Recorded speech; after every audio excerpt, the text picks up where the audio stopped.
When I discovered my husband had been living a double life for 26 years, my first reaction wasn't rage or heartbreak. It was relief. Strange, isn't it?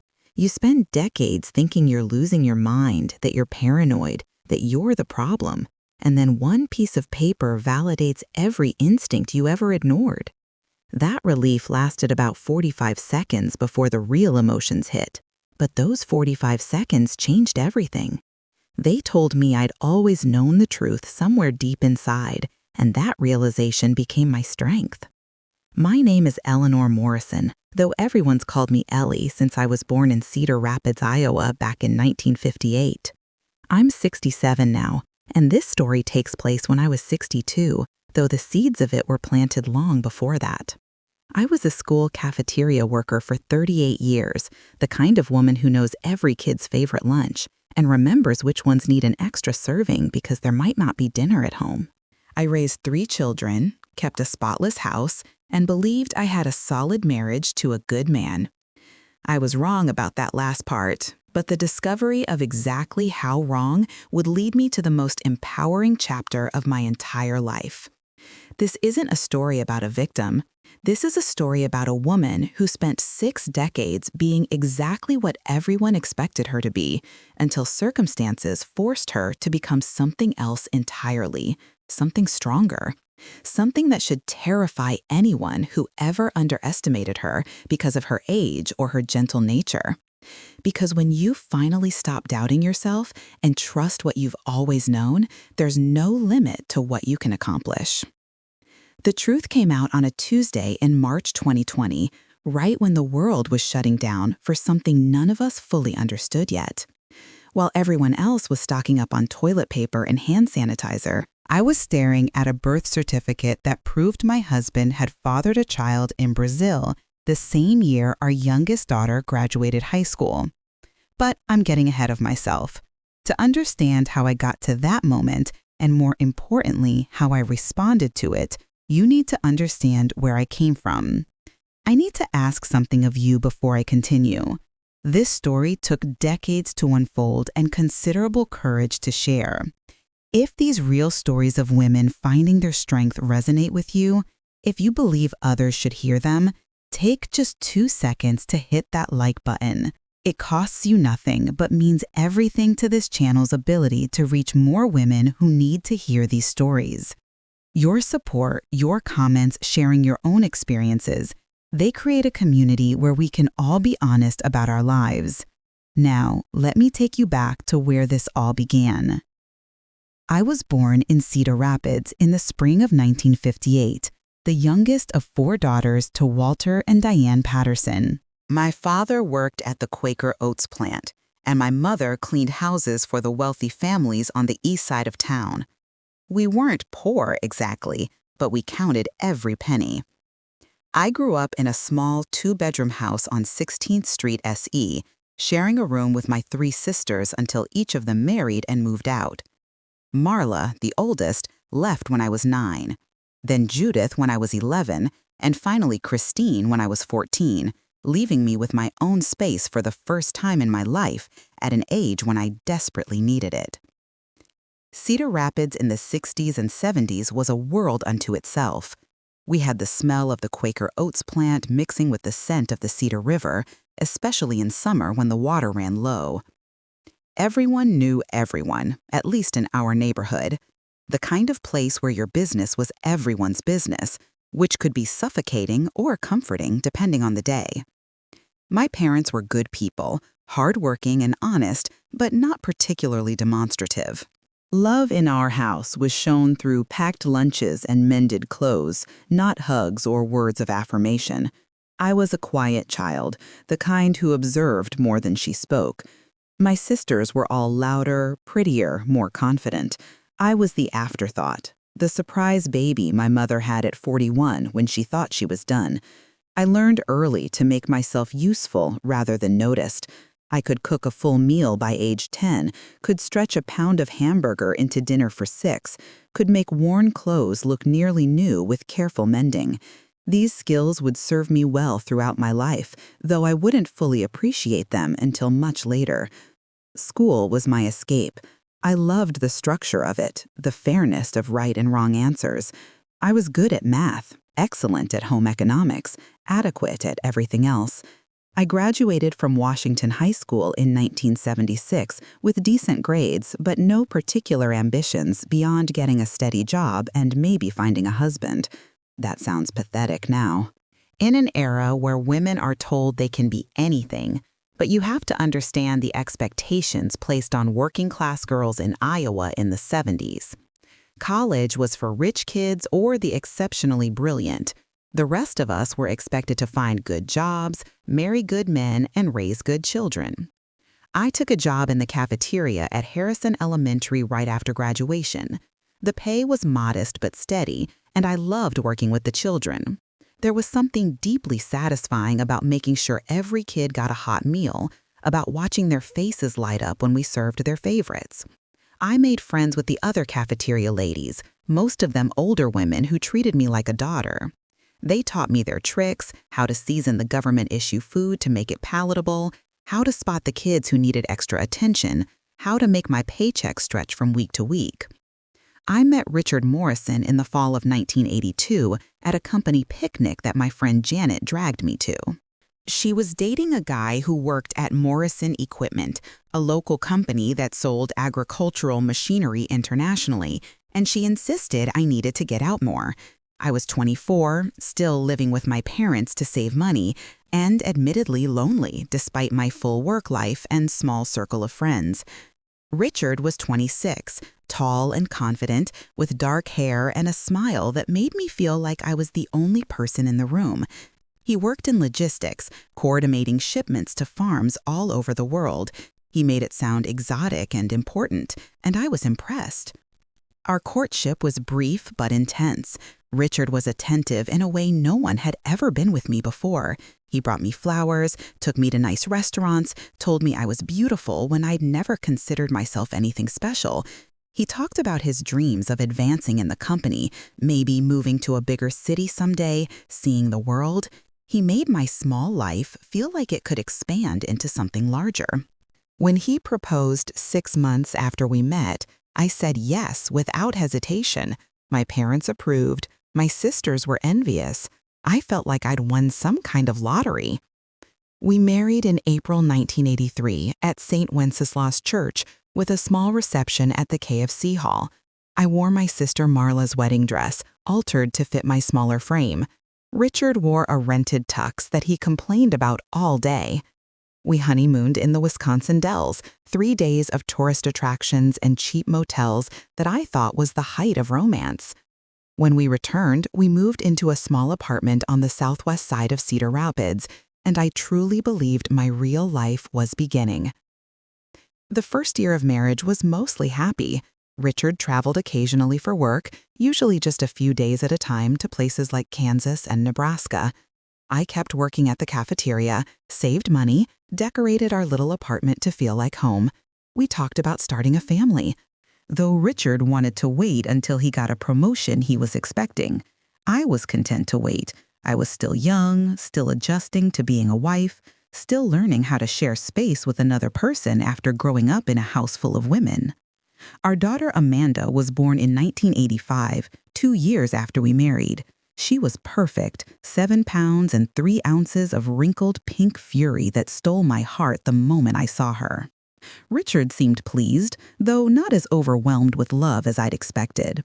He was already traveling more by then, his promotion having come through the year before. The new position meant better pay, but more time away from home. South America, he told me, Brazil, Argentina, Uruguay. Farmers in those countries were buying American equipment, and Richard was responsible for coordinating the logistics. I was too busy with Amanda to question much. New motherhood consumed me completely. The sleepless nights, the constant feeding, the worry over every little thing. My mother came to help when she could, but she was caring for my father by then, his lungs damaged from decades of factory dust. I managed alone most of the time, juggling the baby and my job, which I'd returned to after just 6 weeks because we needed my income. The cafeteria ladies helped me, one of them watching Amanda in the break room when she was tiny, all of us taking turns so I could keep working. Our son Michael came along in 1988, another perfect baby, this one with Richard's dark hair and my quiet disposition.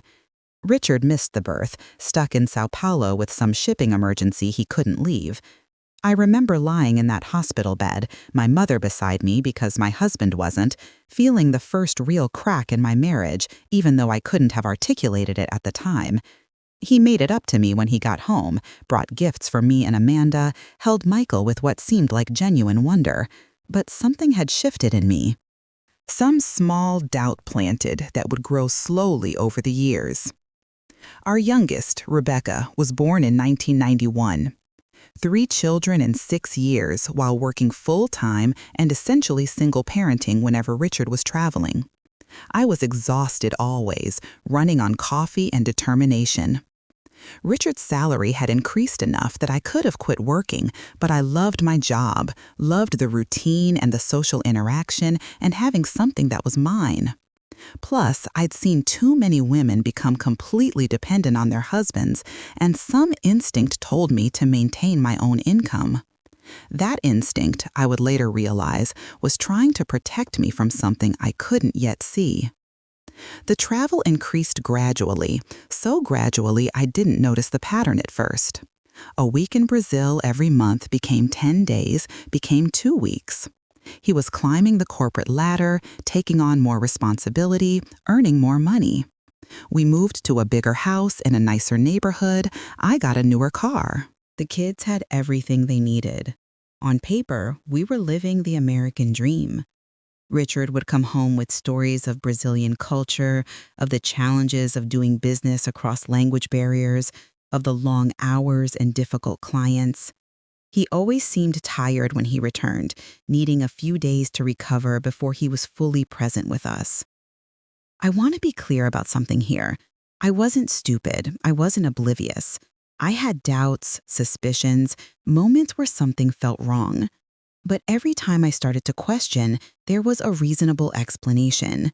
Every time I felt uneasy, Richard would do something thoughtful that made me doubt my doubts. And perhaps most importantly, I had 3 children to raise, a job to do, a house to run, and questioning my marriage felt like a luxury I couldn't afford. So I did what many women do.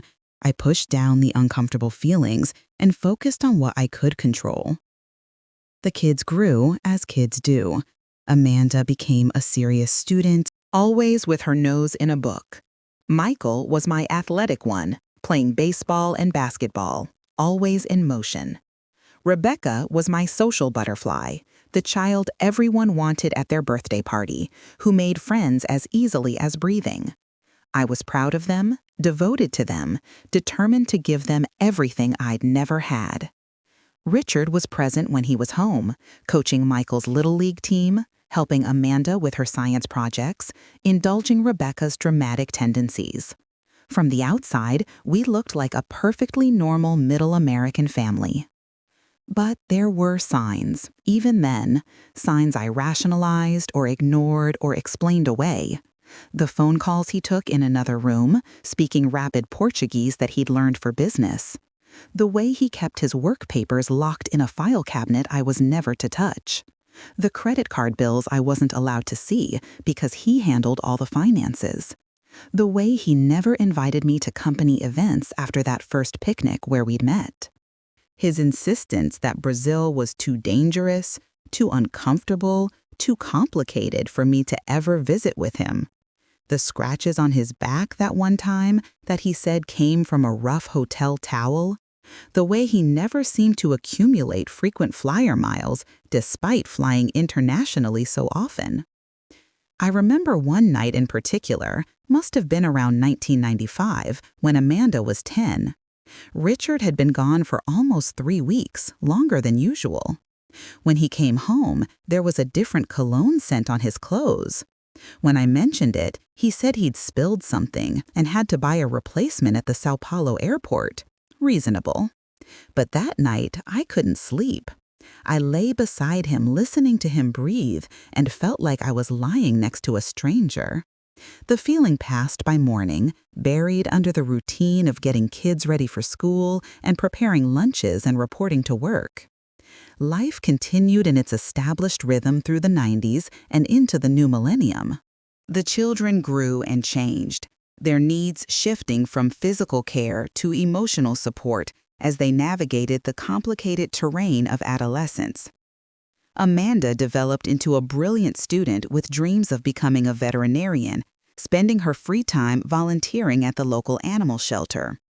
Michael remained sports-obsessed but added a surprising talent for drawing, his notebooks filled with intricate sketches of superheroes and fantasy creatures. Rebecca discovered theater, landing lead roles in school productions, her natural charisma finding its perfect outlet on stage. I was promoted to head cafeteria manager in 1997, a position that came with more responsibility but also more satisfaction. I oversaw the lunch programs at 3 elementary schools, managing budgets and staff and ensuring compliance with nutritional guidelines. The work gave me a sense of competence and authority I'd never experienced before. I was good at my job, respected by my colleagues and the administration. This professional identity became increasingly important as I approached my 40s, a counterbalance to my complicated feelings about my marriage. Richard's career continued its upward trajectory. He was promoted to regional director in 1998, a title that sounded impressive and came with a substantial salary increase. We renovated our house, adding a finished basement and updating the kitchen. We took family vacations to places like Disney World and the Grand Canyon, though Richard often had to fly out mid-vacation for work emergencies. The kids accepted this as normal. Dad was always working, always traveling, always partially absent. I accepted it too, or convinced myself I did. The travel patterns became more established and predictable. Richard would spend 2 to 3 weeks in Sao Paulo every 6 weeks or so, with occasional trips to other South American cities. He'd been making these trips for years by this point, and I'd stopped asking many questions about them. He'd stopped volunteering much information. Our conversations when he called from Brazil were brief and functional. Is everyone okay? How's work? When's Michael's next game? Did the car payment go through? We'd become efficient rather than intimate, practical rather than passionate. Our physical relationship had cooled significantly by the late 90s, though this seemed normal enough for a long-married couple in their 40s with 3 teenagers. Richard was often too tired when he came home from trips, needed time to adjust to the time change, had jet lag, felt under the weather. When we did have relations, it felt obligatory, a marital duty performed without much enthusiasm on either side. I told myself this was just what happened in long marriages, that passion fades and comfort takes its place.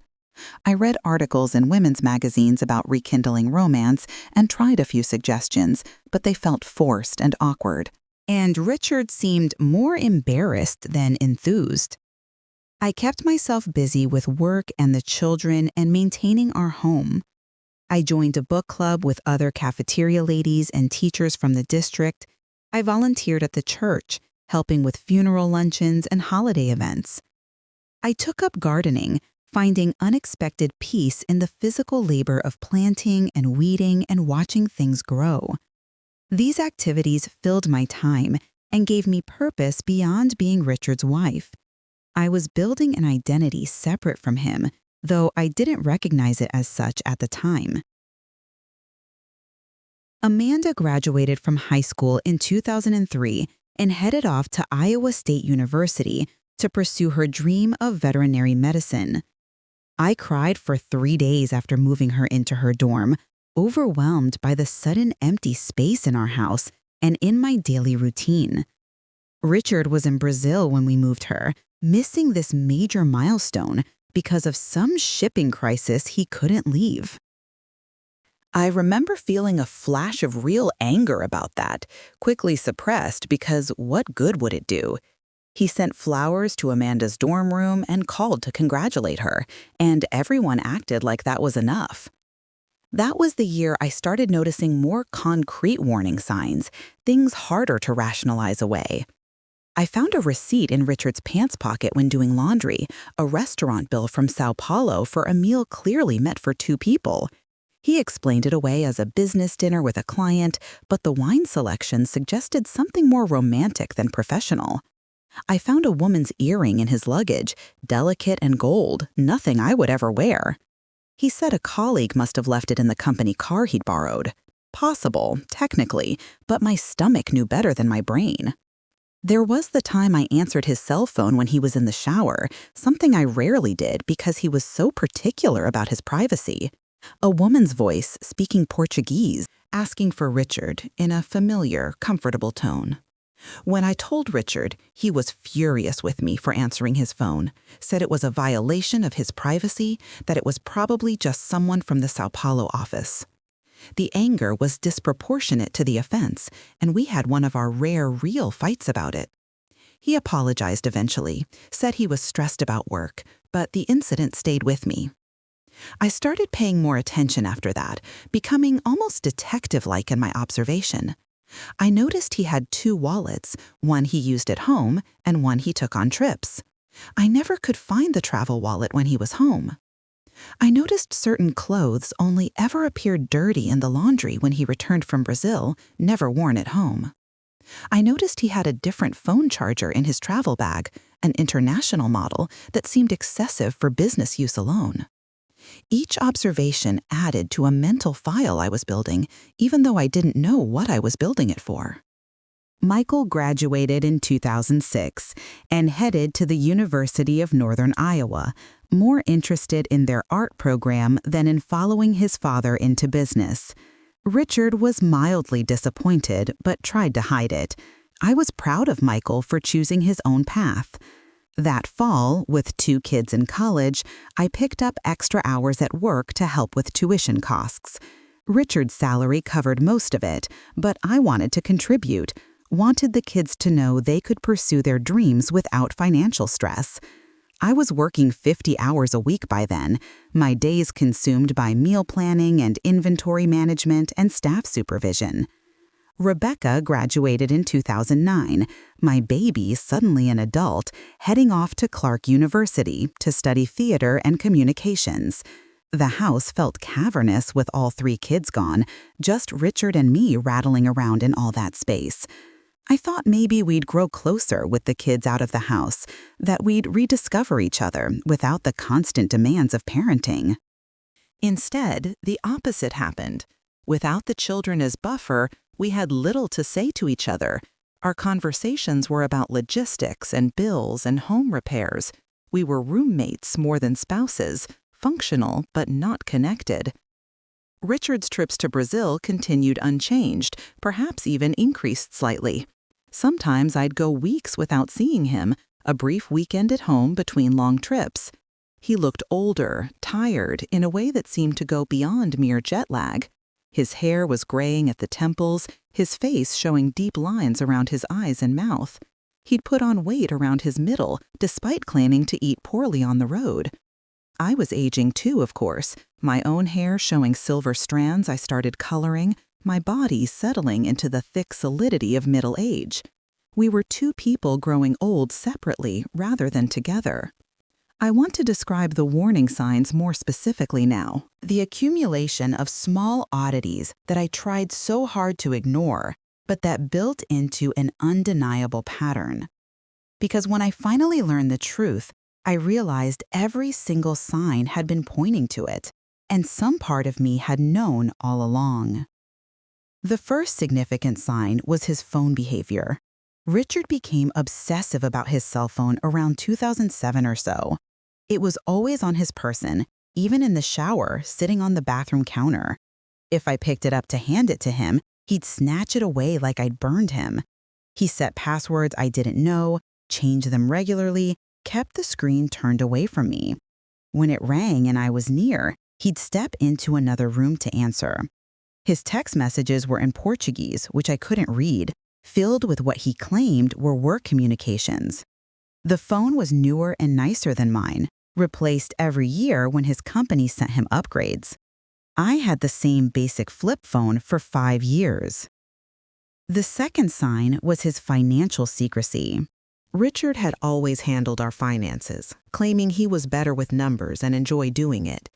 I had access to our joint checking account, the one where our paychecks were deposited and from which household bills were paid. But Richard maintained separate accounts I wasn't on, supposedly for business expenses and savings. I never saw statements, never knew balances. When I asked, he'd get irritated, say I didn't understand tax implications and business deductions, make me feel stupid for questioning. I let it go because confrontation felt harder than acceptance. The third sign appeared around 2008, a pattern I only recognized in retrospect. Richard started scheduling his trips to Brazil to coincide with family events he'd previously attended. He missed Amanda's graduation from Iowa State with her veterinary degree. He missed Michael's senior art show. He missed our 25th wedding anniversary. Each absence came with elaborate apologies and reasonable explanations. Work emergencies, important client meetings, situations only he could handle. The gifts he sent as compensation became more extravagant, as if expensive things could replace his physical presence. The fourth sign was his health insurance situation. In 2010, I needed to add something to our policy and asked Richard for our insurance cards. He became flustered, said he'd handle it, took the paperwork from me. Later, I saw our insurance cards and noticed Richard had individual coverage through his employer rather than family coverage. When I asked why, he explained that he had separate international coverage required by his employer because of all the travel, that it was more cost-effective this way. I accepted this explanation because I knew nothing about international insurance requirements. The fifth sign happened in 2011, during one of the rare times I cleaned out Richard's home office. He was away, and I decided to organize the space as a surprise. In a drawer of his desk, I found a stack of photographs. They were innocuous enough, pictures of Brazilian landmarks, beaches, city scenes. But in several of them, I could see the edge of a woman in the frame, carefully cropped out, but not completely. A female hand, a woman's sandal, the back of long dark hair. When I asked about the photos, Richard said they were taken during company outings, group events where colleagues were naturally in some shots. Reasonable, but my hands shook when I put the photos back. The sixth sign was his clothes. Richard bought clothes in Brazil, he told me, because his suitcase got lost once and he had to replace everything. But over the years, entire wardrobes appeared that I'd never seen him wear at home. Casual clothes more stylish than his Cedar Rapids wardrobe, bright colors he never wore around me, shoes I'd never seen on his feet. These things would appear in his luggage when he returned, worn and clearly not new, yet I'd never seen them before. He said he kept clothes at the Sao Paulo office, that it was easier than constantly packing and unpacking. I wanted to believe this. The seventh sign was perhaps the most telling, though I didn't fully process it at the time. In 2013, I decided to surprise Richard for his 55th birthday by arranging for a fly to Brazil during one of his trips. I'd saved money from my job, got the time off approved, even started the process of getting a passport. When I told him my plan, expecting delight, I got the opposite reaction. He was angry, genuinely angry in a way I rarely saw. He said Brazil was too dangerous for American women, that he couldn't protect me while working, that the accommodations he used were substandard, that I'd be bored and miserable. His reaction was so extreme that I canceled everything, hurt and confused, but convinced by his vehemence that I was making a mistake. The eighth sign came that same year, after my failed surprise. I overheard a phone conversation. Richard speaking in Portuguese in his office while I was walking past in the hallway. I couldn't understand the words, but I understood the tone. It was tender, affectionate, intimate. The voice of someone speaking to a person they loved. When he ended the call and found me in the hallway, his face went white. I asked who he was talking to, and he said it was his assistant in São Paulo, that she just told him her mother was sick and he was expressing sympathy. His explanation was immediate and practiced, and I accepted it because the alternative was too terrible to consider. These signs accumulated over years, a slow drip of wrongness that I rationalized, explained away, forced myself to ignore. I was 55 by then, past the age when I thought life held any major surprises. The kids were grown and launched, my career was stable and satisfying. My marriage was comfortable, if not passionate. I'd made peace with what my life was, adjusted my expectations, learned to find joy in small things. I'd stopped hoping Richard would change or that our relationship would deepen. I'd accepted that this was simply how things were, and honestly, I'd seen worse marriages. We were civil, financially secure, rarely fought. From the outside, we looked fine. From the inside, we were empty. But somewhere deep in my mind, in a place I rarely let myself visit, I knew something was fundamentally wrong. I knew Richard was keeping secrets.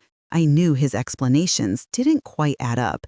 I knew the math of his absences and his phone behavior and his financial arrangements pointed to something I didn't want to name. I think I'd known for years, maybe from the very beginning. But knowing and acknowledging are two different things, and I wasn't ready to acknowledge. Not yet. The children were living their adult lives by then, scattered across the Midwest. Amanda had finished her veterinary degree and was working at a large animal practice in Ames. Engaged to a kind man named David who taught high school science. Michael was working as a graphic designer in Minneapolis, sharing an apartment with his boyfriend Sean, a relationship he'd nervously told us about the year before. Rebecca had moved to Chicago after graduation, working in corporate communications while auditioning for theater roles, dating various young men she'd bring home for holidays.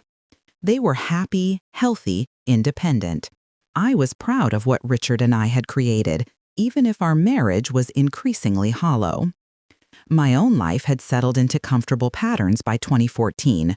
I was 56, still working full-time, still managing school lunch programs with competence and a measure of pride. I'd developed a good group of friends, women my age who understood the particular challenges of this stage of life. We went to movies together, tried new restaurants, took a weekend trip to Chicago once a year. I was involved at church, had my garden, volunteered at the animal shelter where Amanda had started as a girl. I had a life that was mine, separate from Richard, and that separateness felt healthy rather than sad. Richard and I had evolved into polite strangers sharing a house. We slept in the same bed but rarely touched. We ate meals together when he was home, but talked about nothing of substance. We attended family functions as a unit, played our roles as mom and dad, grandma and grandpa after Amanda had twins in 2015. From all external appearances, we were a normal, long-married couple in our late 50s, comfortable in our routine, content in our predictability. No one looking at us would have suspected the truth that was lurking beneath the surface, waiting for the right moment to explode into view. That moment came in March 2020, though the path to it started 6 months earlier in a way I couldn't have anticipated. The beginning of the end started in September 2019, though I didn't recognize it as such at the time. Richard came home from one of his Brazil trips looking different somehow, not physically but in his demeanor. He was distracted, checked his phone even more obsessively than usual, seemed almost nervous in a way I'd never seen before. When I asked if something was wrong, he snapped at me, said work was stressful, said I wouldn't understand the complexities of international business. His tone was sharp enough that I backed off immediately, conditioned by decades of not pushing too hard. But something had shifted in me too. Maybe it was turning 61 earlier that year and realizing I had more years behind me than ahead.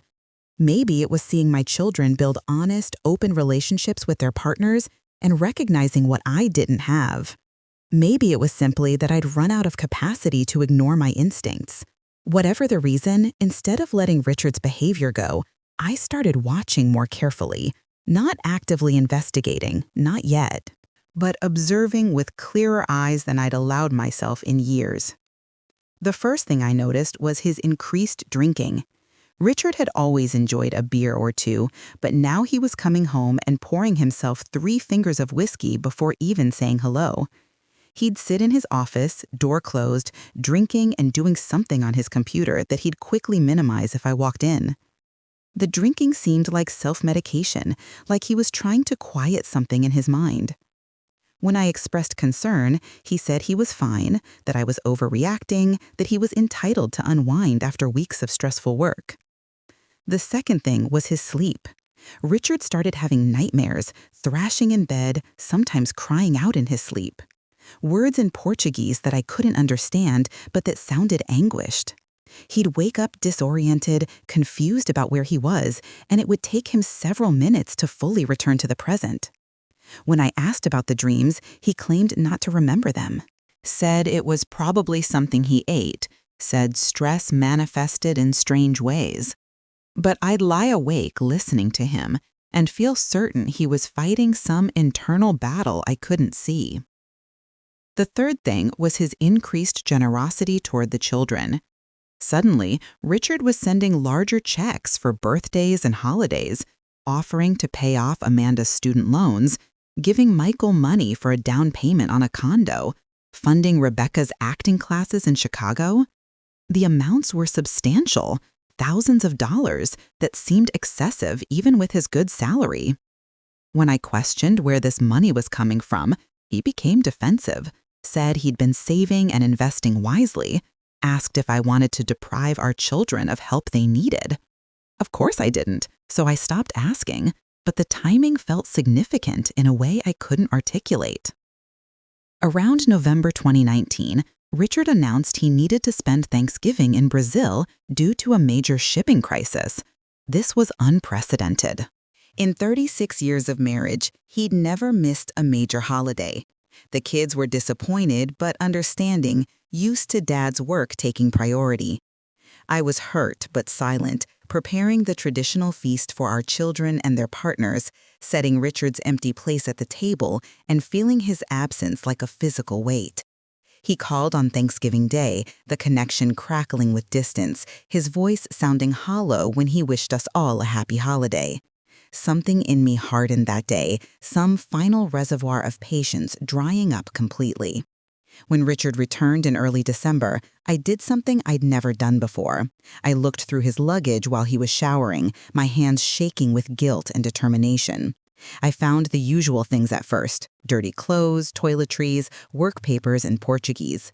But then I found something new, a small photo album tucked into the inside pocket of his suitcase. The album contained pictures I'd never seen. Photos that made my breath catch and my heart pound so loudly I thought he'd hear it over the running water. The photos showed Richard in casual settings throughout Brazil. Richard at the beach, tanned and relaxed in a way I never saw at home. Richard at what looked like family gatherings, surrounded by people I didn't recognize. Richard holding a baby, his face radiant with joy. Richard with his arm around a dark-haired woman, both of them smiling at the camera with unmistakable intimacy. The photos spanned years based on Richard's changing appearance, his gradual aging, the evolution of fashion and technology in the backgrounds. There were dozens of them, a whole life documented that had nothing to do with me. I heard the shower turn off and panicked, shoving the album back where I'd found it, zipping the suitcase, running to the kitchen to look busy. My hands trembled as I pretended to wash dishes that were already clean. Richard emerged in his bathrobe, asked what was for dinner in a casual tone that made me want to scream. I served leftover pot roast, and we ate in near silence, my mind racing with images from that photo album. Who were those people? Whose baby was that? How long had Richard been living this other life? That night I couldn't sleep, lying rigid beside my husband, while questions circled my mind like vultures. In the morning, I called in sick to work for the first time in 5 years, claiming a stomach bug. After Richard left for his office in Cedar Rapids, I went back to his suitcase. The photo album was gone. He'd moved it, hidden it somewhere I couldn't find it. The realization that he'd known I'd looked, that he was now actively concealing evidence, made the situation feel dramatically more real and more frightening. I spent that day searching our house with methodical thoroughness, looking for anything that might explain what I'd seen. I found nothing. Richard was too careful, too practiced at maintaining his secrets. But the search itself changed something in me. I'd crossed a line from passive suspicion to active investigation, and there was no going back. I understood on some cellular level that my marriage, my life as I knew it, was ending.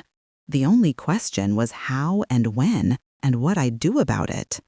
December passed in a fog of forced normalcy.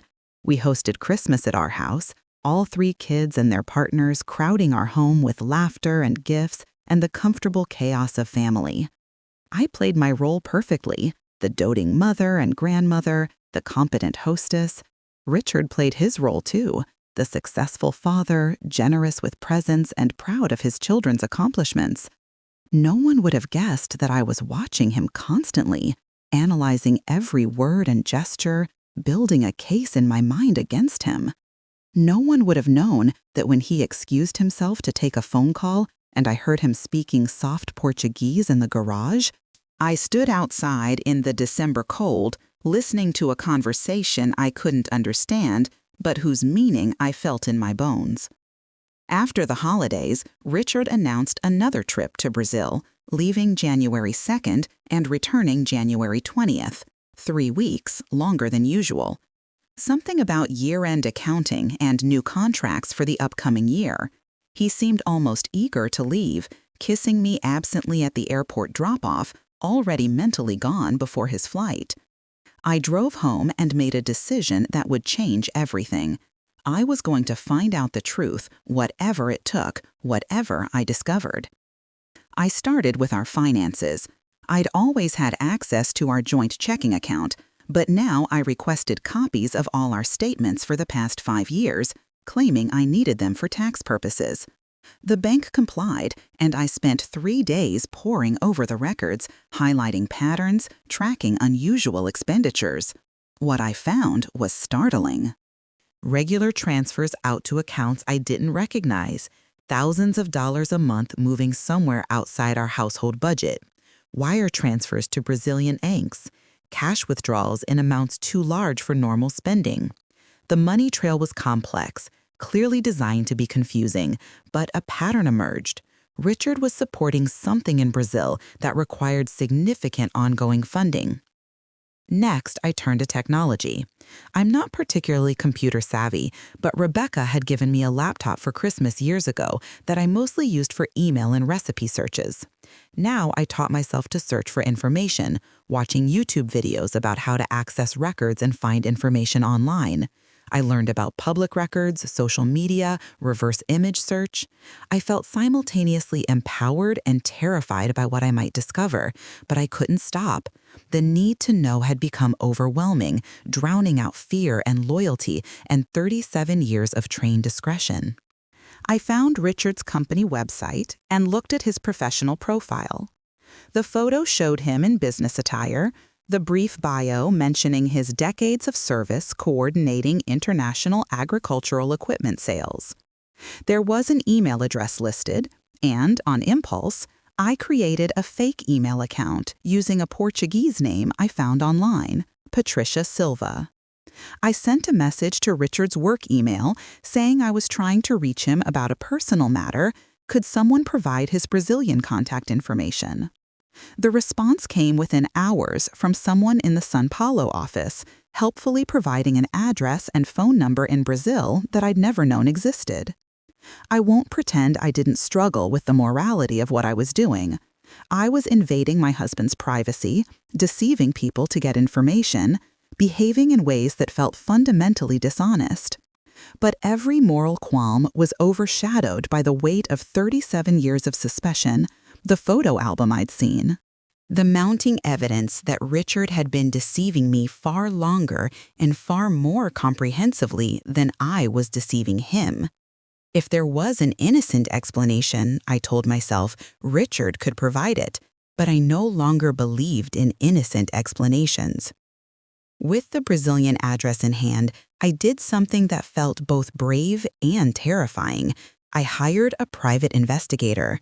Not a local one who might know Richard or accidentally reveal my inquiries, but an investigator in Des Moines recommended by a women's forum I'd found online. His name was Tom Phillips, a retired police detective who specialized in marital investigations. On the phone, his voice was kind but matter-of-fact, probably hearing stories like mine daily. He asked me what I knew, what I suspected, what I wanted to learn. I told him everything: the years of travel, the financial secrecy, the photo album, the Brazilian address. He was silent for a moment after I finished, then said 4 words that made my stomach drop. "This sounds comprehensive." Tom's fee was substantial, $1,500 up front, with more required if the investigation became complex. I had that much in my personal savings, money I'd accumulated over decades of careful budgeting and occasional overtime. Money I'd planned to use for something pleasant, a trip, home improvements, an emergency fund. Now I was using it to potentially destroy my marriage, to confirm suspicions I still half hoped were paranoid delusions. I authorized the payment, gave Tom all the information I had, and settled in to wait. The waiting was excruciating. Richard came home from Brazil on January 20th as scheduled, and I had to pretend everything was normal. Had to cook his favorite meals, wash his clothes, sleep beside him, make small talk about his trip. He seemed relaxed, almost happy, which made me wonder what he'd left behind that made him content.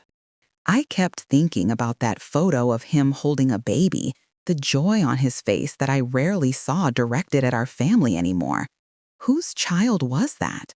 The question haunted me, particularly at night when Richard slept peacefully beside me while I stared at the ceiling, counting betrayals I couldn't yet name. I need to pause here and ask you something.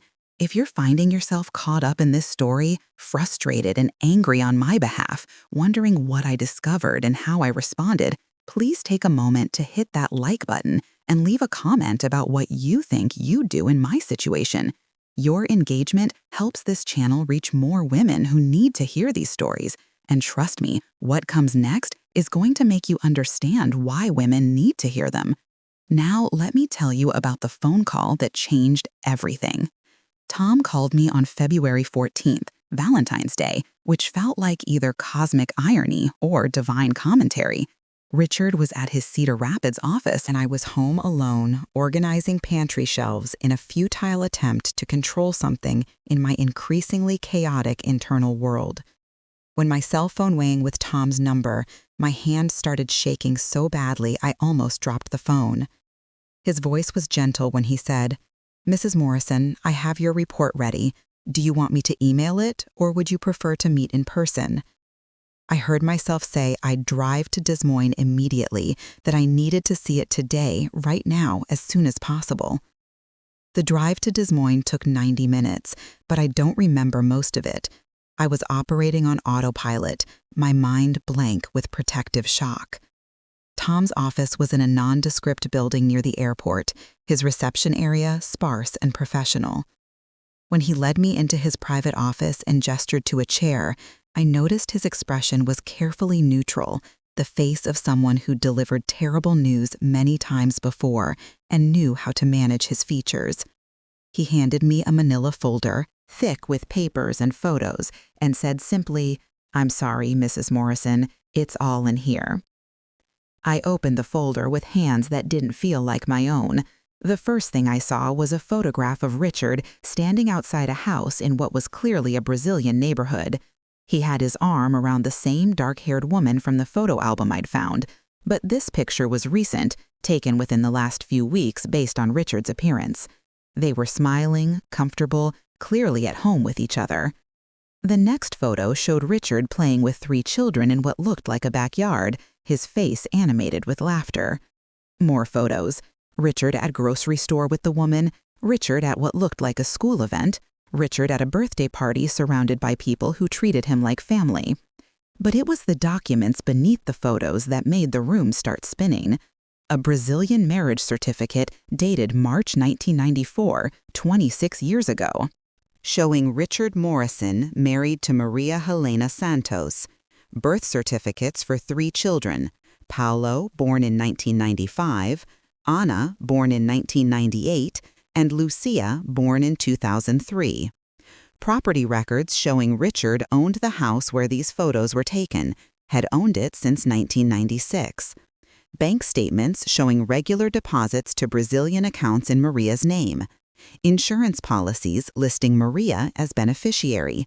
A whole life fully documented, running parallel to mine for more than a quarter century. Tom's voice seemed to come from very far away as he explained what he'd found. Richard had been living a double life since our daughter Amanda was 9 years old, since our son Michael was 6, since before our daughter Rebecca was even born. He'd maintained 2 complete families on 2 different continents, dividing his time and resources and affection between us, lying to everyone involved. The Morrison equipment job was real, the Brazil travel was real. But he'd built an entire second existence within the framework of his work travel. He was married to 2 women, father to 6 children, living in 2 houses, maintaining 2 completely separate identities. I sat in Tom's office trying to absorb information that felt impossible. How could someone manage this level of deception for 26 years? How had he never been caught, never slipped up in some irreversible way? Tom explained that it was more common than I'd think, particularly with international travel for work.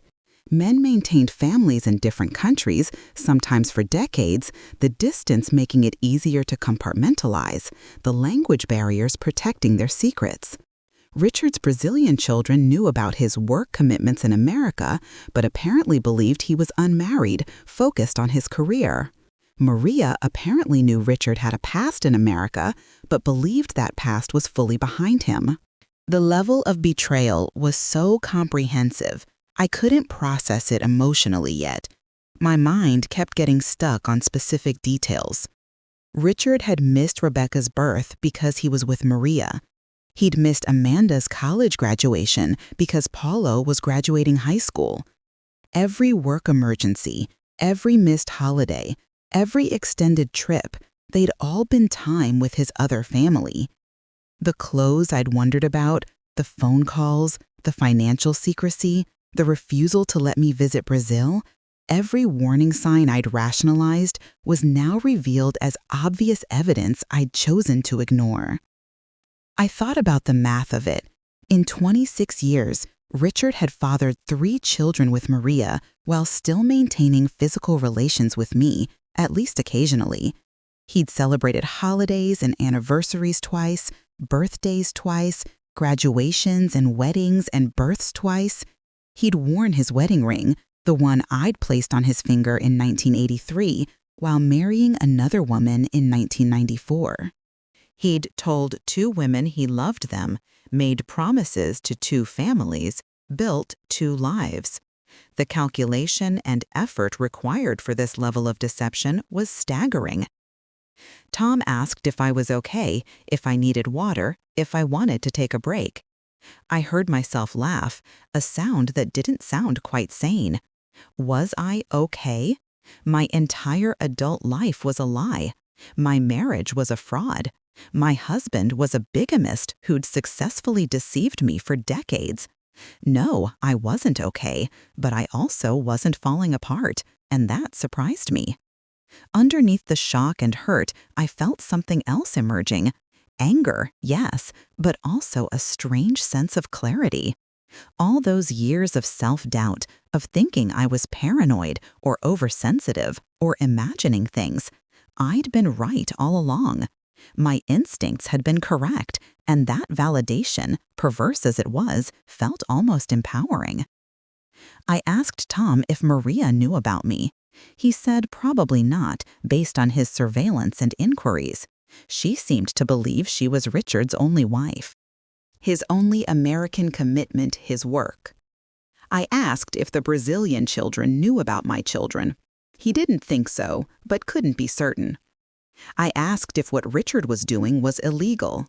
Tom said bigamy was certainly illegal, though prosecution would be complicated given the international nature of the situation and the fact that one marriage was Brazilian and one was American. He recommended I consult a lawyer specializing in international family law. I took the folder and drove home in a state that felt almost like calm. The shock would hit later, I knew, but in that moment I was thinking practically. Evidence. I had clear, comprehensive evidence. Documentation. I had birth certificates and marriage licenses and photographs. Financial records. Tom had found accounts and properties and a money trail that proved sustained deception. Richard had handed me everything I needed to destroy him, if that's what I chose to do. The question was what I wanted. What outcome would give me justice? What resolution would let me reclaim my dignity after 37 years of unknowing humiliation?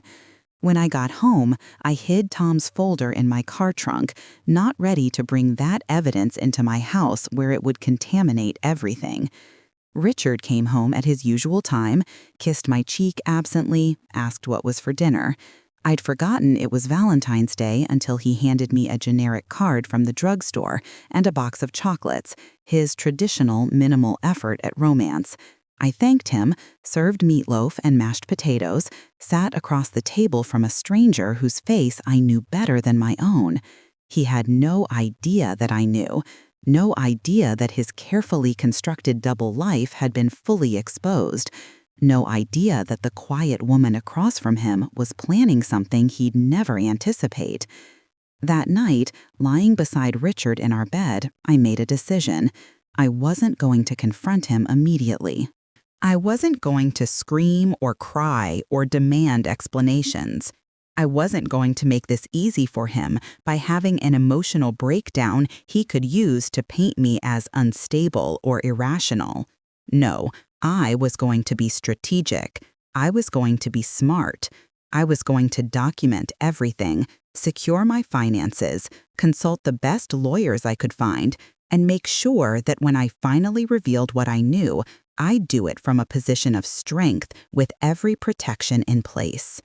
Richard had spent 26 years being methodical and calculating in his deception. I would match that calculation in my response. The next morning, I took a personal day from work, something I rarely did, and drove to Iowa City to meet with an attorney Tom had recommended. Her name was Jennifer Harrington, and her specialty was high-asset divorces with complicated international components. She was younger than me, maybe mid-40s, with sharp eyes and an air of competence that immediately put me at ease. Her office was warm but professional, and she offered me coffee before we began discussing the wreckage of my marriage. I laid out everything, showing her Tom's folder, explaining the timeline, the finances, the two families. Jennifer listened without interrupting, taking notes on a yellow legal pad, her expression carefully neutral. When I finished, she was quiet for a moment before saying, "Mrs. Morrison, this is one of the most comprehensive cases of marital fraud I've seen. You have grounds for an annulment based on bigamy, grounds for fraud, grounds for a divorce that would leave you in a very strong position, but we need to move carefully and strategically." Over the next 2 hours, Jennifer explained my options and helped me understand the legal landscape. Richard's bigamy was definitely illegal under U.S. law, though prosecution would require cooperation from authorities that might be complicated to secure. More immediately relevant was how this would affect divorce proceedings. Because Richard had committed fraud in our marriage and hidden substantial assets, Jennifer was confident we could secure an extremely favorable settlement, but timing was crucial. We needed to document everything, secure my access to all accounts I was legally entitled to, and prepare thoroughly before Richard had any idea what was coming. Jennifer's plan was methodical. First, we'd gather complete financial records for every account, property, and asset in Richard's name or our joint names. Second, we'd document the bigamy with certified copies of both marriage certificates and all related documents. Third, we'd calculate exactly how much money Richard had diverted to his Brazilian family over the years, money that should have been marital assets. Fourth, we'd prepare divorce papers that would freeze all accounts the moment they were served, preventing Richard from hiding money once he knew I knew. Finally, we'd decide whether to pursue criminal charges or use the threat of them as leverage in settlement negotiations. The timeline Jennifer proposed was 6 to 8 weeks of preparation before any confrontation. 2 months of me pretending everything was normal while building an ironclad case against my husband of 37 years. 2 months of sleeping beside him, cooking his meals, playing the role of the devoted wife while preparing to dismantle his life as thoroughly as he'd unknowingly dismantled mine. It felt deceptive, this calculation, but Jennifer reminded me that Richard had deceived me for 26 years. 2 months of strategic preparation wasn't deceptive, it was self-protection. I signed a retainer agreement, paying Jennifer $5,000 from my savings account, money I'd accumulated over decades that was mine alone, separate from Richard. My nest egg was rapidly depleting, the private investigator, now the lawyer. But this was the most important investment I'd ever make. I was investing in my future, in justice, in the reclamation of my dignity. Jennifer said she'd start the paperwork immediately and would be in touch within a week with the first round of documents I needed to sign. Driving home from Iowa City, I felt different than I had 24 hours earlier. The shock was receding, replaced by something harder and more focused. I'd spent 61 years being agreeable, accommodating, putting everyone else's needs before my own. I'd been the good daughter, the good wife, the good mother, the good employee. I'd swallowed disappointments, rationalized betrayals, accepted crumbs of affection and attention. I was done with all of that. Richard's betrayal had, in the most painful way possible, given me permission to finally prioritize myself, to be angry, to demand justice, to stop being so goddamn nice all the time. The next weeks fell into a surreal rhythm. During the day, I worked my normal schedule, managing school lunch programs with my usual competence. I smiled at colleagues, solved problems, coordinated deliveries and menus and staff schedules. No one would have guessed that underneath my calm exterior, I was waging a secret war. In the evenings, after Richard came home from his office, I played the dutiful wife. I cooked dinner, asked about his day, watched television beside him on the couch. I was an actress, performing a role I'd played for decades, but now with full awareness of the performance. And late at night, after Richard fell asleep, I worked. I photographed documents I found in his home office when he forgot to lock the filing cabinet. I downloaded statements from our joint accounts and saved them to a flash drive I kept hidden in my car. I made lists of every asset I knew about: our house, our cars, his retirement accounts, the savings bonds he'd bought over the years. I created a timeline of his trips to Brazil, cross-referencing them with family events he'd missed, building a narrative of sustained deception that would be undeniable in court. Richard was scheduled for another Brazil trip in late February, and I found myself almost hoping he'd go. His absence would give me time to search more thoroughly, to breathe without the constant strain of pretending.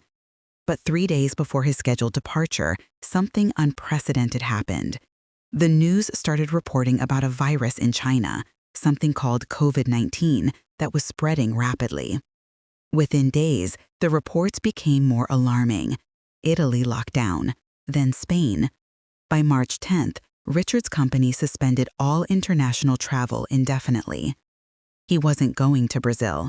He was going to be home constantly, with no travel to break the monotony of my performance. The pandemic that was about to change the world had just trapped me in my house with my bigamist husband. I felt like the universe was testing me, asking how much I could endure before breaking. But I'd come too far to break now. Jennifer and I adapted our strategy, moving timelines up, accelerating document gathering, preparing to act sooner than planned. Because if Richard was going to be home indefinitely, unable to visit his other family, his behavior might change in ways that complicated our planning. We needed to move while I still had the advantage of knowledge and surprise. On March 15th, Iowa shut down. Schools closed, moving to remote learning. My job shifted to coordinating grab-and-go meal services for students who depended on school lunches for nutrition. The work became more complex and more essential, and I was grateful for the distraction.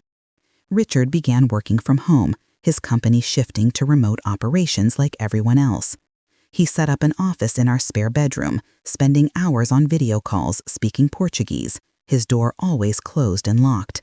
I could hear his voice through the walls. Animated and engaged in ways it never was when he spoke to me. The stress of maintaining my facade while living in constant proximity to Richard began to wear on me. I'd lost weight, wasn't sleeping well, felt a constant tight band around my chest that made breathing difficult. My friends from work called to check on me, and I assured them I was fine, just adjusting to the pandemic like everyone else. My children called regularly, worried about their aging parents isolated at home, oblivious to the fact that their father had another set of children he was probably equally worried about, unable to visit because of closed borders and canceled flights. Jennifer called me on March 20th with an update. All the documents were prepared, all the financial analysis complete. We had everything we needed to file. But she recommended waiting just a bit longer, until April 1st, to make sure we hadn't missed anything. 2 more weeks of this performance. 2 more weeks of sleeping beside my husband while planning his destruction. 2 more weeks of maintaining a calm face while my internal world was chaos. I agreed because Jennifer was the expert, but I wasn't sure how much longer I could sustain the pretense. Then, on March 24th, something happened that accelerated everything. A package arrived at our house via Express International Courier, expensive and marked urgent. It was addressed to Richard, but I signed for it while he was in his locked office on a video call. The package was from Brazil, from Maria Helena Santos Morrison at the address I now knew was Richard's other house. The return address was proof of her existence, physical evidence that had arrived at my door. I held the package and had a moment of decision. I could give it to Richard unopened, continuing my passive observer role. Or I could open it myself, violate his privacy as he'd violated our marriage. And see what was so urgent that his other wife was sending it via expensive express courier during a global pandemic. I opened it. Inside was a stack of papers, documents in Portuguese that I couldn't fully read, but whose meaning I could guess from cognates and official stamps. There were medical records with official seals, what looked like hospital bills, and a letter handwritten in Portuguese that began, "Meu amor," which even I knew meant my love. At the bottom of the package was something that made my breath stop completely. A birth certificate, dated March 12th, 2020, less than 2 weeks ago. A baby boy named Ricardo Jr., father listed as Richard Morrison, mother listed as Maria Helena Santos Morrison. My husband had just become a father again to his 7th child at age 63 while locked down in Iowa, unable to be there for the birth. I stood in my kitchen holding the birth certificate of my husband's newborn son, a child who shared Richard's name. And something in me crystallized into perfect, cold clarity. This wasn't just about a historical betrayal anymore. This was ongoing, active, current. Richard had gotten his Brazilian wife pregnant sometime in mid-2019, around the same time he'd started acting nervous and drinking more, probably right after learning about the pregnancy. He'd missed the birth of his son because of the pandemic, and Maria was sending him the documentation he'd need to add the baby to whatever insurance or legal arrangements he'd made. She'd sent it here, to our house, to the address of his other wife, probably not knowing or not caring that I existed, assuming Richard handled his mail privately. I photographed every document in that package with my phone, uploaded them to a secure cloud drive, then carefully repacked everything exactly as it had been. I left the package on the front table where mail usually went, and I went to my bedroom and locked the door. I needed a moment to feel what I was feeling: rage, hurt, betrayal, but also something unexpected: relief, because now I had absolutely zero doubt, zero hesitation, zero guilt about what I was about to do. Richard had just given me the perfect weapon. He'd gotten another woman pregnant while married to me, fathered a child during our marriage, created a brand new life while our lives together were already exposed as fraudulent. This wasn't just bigamy from decades ago. This was active, ongoing fraud. I called Jennifer, my voice shaking with emotion I'd kept controlled for weeks. I told her about the package, about the new baby, about the ongoing nature of Richard's deception. She was silent for a moment, then said, "Mrs. Morrison, this changes the timeline significantly. We need to move now, immediately. Can you meet me tomorrow morning?" I said yes. I said I'd be there whenever she needed me. I said I was ready to end this performance, ready to stop pretending, ready to blow up Richard's carefully constructed world just as thoroughly as he'd unknowingly blown up mine. That night at dinner, Richard seemed agitated, checking his phone constantly, distracted and short-tempered. He'd probably been expecting that package, probably knew it had been shipped, was wondering where it was. After dinner, he found it on the mail table where I'd left it, grabbed it quickly, and disappeared into his office with the door locked. I heard him on the phone speaking rapid Portuguese, his tone urgent and stressed. He was probably talking to Maria, assuring her he'd received the documents, maybe meeting his newest son via video call, playing the role of devoted father to that family just as he played the role of devoted husband to me. When Richard came to bed that night, I pretended to be asleep. I felt him lie down beside me, felt the tension in his body, the wakeful alertness of someone under stress. I kept my breathing even and slow, the performance of sleep I'd perfected over recent weeks. And I thought about the morning, about meeting with Jennifer, about setting in motion the machinery that would finally expose everything. I thought about my husband's new baby boy, named after him, sleeping in Brazil, unaware of the American woman whose existence complicated his legitimacy. I thought about my own children, who would soon learn their father had an entire second family they'd never known about. But mostly, I thought about myself.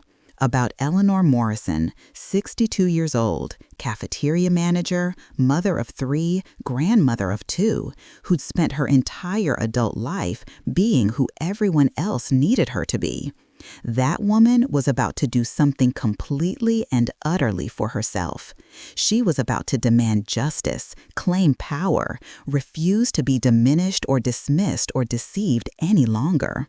And if Richard thought his quiet, accommodating, perpetually patient wife would simply accept this betrayal and fade gracefully into the background of his continuing double life, he was about to discover how catastrophically wrong he was.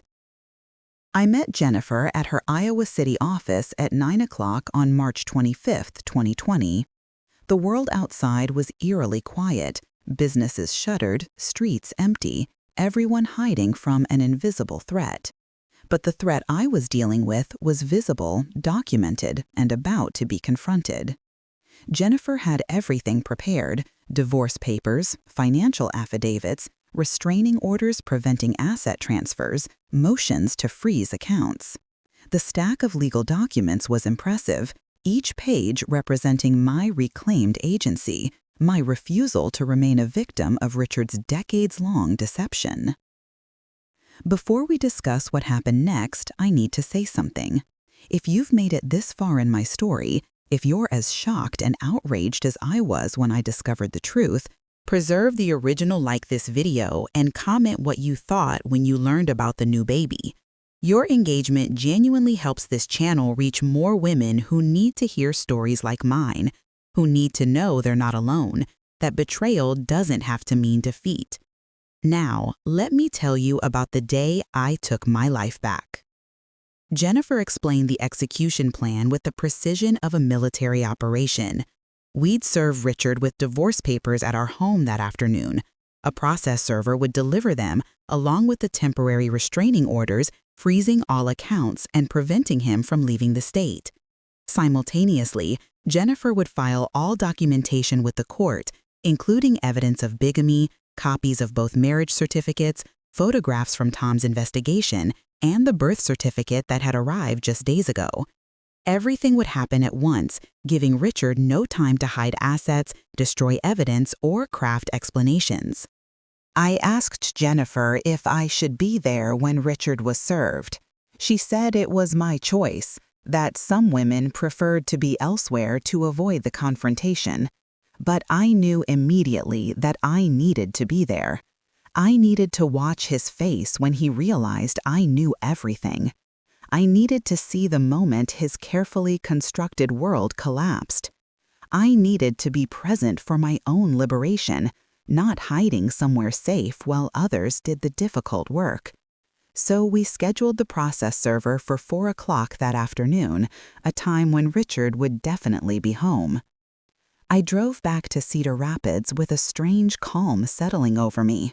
The waiting was over. The pretending was done. Within hours, everything would be exposed, and whatever happened next, at least it would be honest. I stopped at Hy-Vee and bought ingredients for pot roast, Richard's favorite meal. It seemed fitting somehow to serve him one last dinner as his wife. One final performance of the role I'd played for 37 years before I stepped out of character permanently. At home, Richard was in his locked office on a video call, his Portuguese animated and warm. I started preparing dinner, moving through the familiar motions with detached awareness. Peeling potatoes, seasoning meat, chopping carrots. The smell of the roast filled the house, rich and comforting, completely at odds with what was about to happen. At 3:30, Richard emerged from his office, drawn by the smell, asking what the occasion was for such an elaborate meal. I told him I just wanted to make something nice, that we should appreciate the small pleasures during the pandemic stress. He smiled, kissed my forehead, and said I was thoughtful, completely oblivious to the irony. At 3:45, I served dinner early, wanting Richard calm and fed when the process server arrived. We ate in near silence. The television playing news about rising infection rates and overwhelmed hospitals. Richard seemed relaxed, almost content, probably comforted by the familiar domestic scene after weeks of pandemic stress and separation from his other family. He complimented the pot roast, asked if there was dessert, said he had another video call at 5 but would be done by 6. I nodded and smiled and felt absolutely nothing. At 4 o'clock exactly, the doorbell rang. Richard looked up, confused because we weren't expecting anyone, because the world was in lockdown and people weren't supposed to be making unnecessary visits. I stood and said I'd get it, my heart pounding, but my hand steady. I opened the door to a man in his 50s holding a manila envelope, asking if Richard Morrison was home. I said yes and invited him in, my voice calm and clear. The process server stepped into our entryway, and I called Richard's name. He came from the dining room, wiping his mouth with a napkin, still confused, not yet concerned. The server said, "Richard Morrison?" Richard nodded. "You've been served," the man said, handing Richard the envelope. Then he turned to me, handed me an identical envelope, said, "And Mrs. Morrison, these are your copies," and left, the door closing behind him with a quiet finality that seemed to echo through the house. Richard stood holding the envelope, looking between it and me with dawning comprehension. I watched his face change as understanding hit, the color draining from his skin, his eyes widening with something between shock and fear.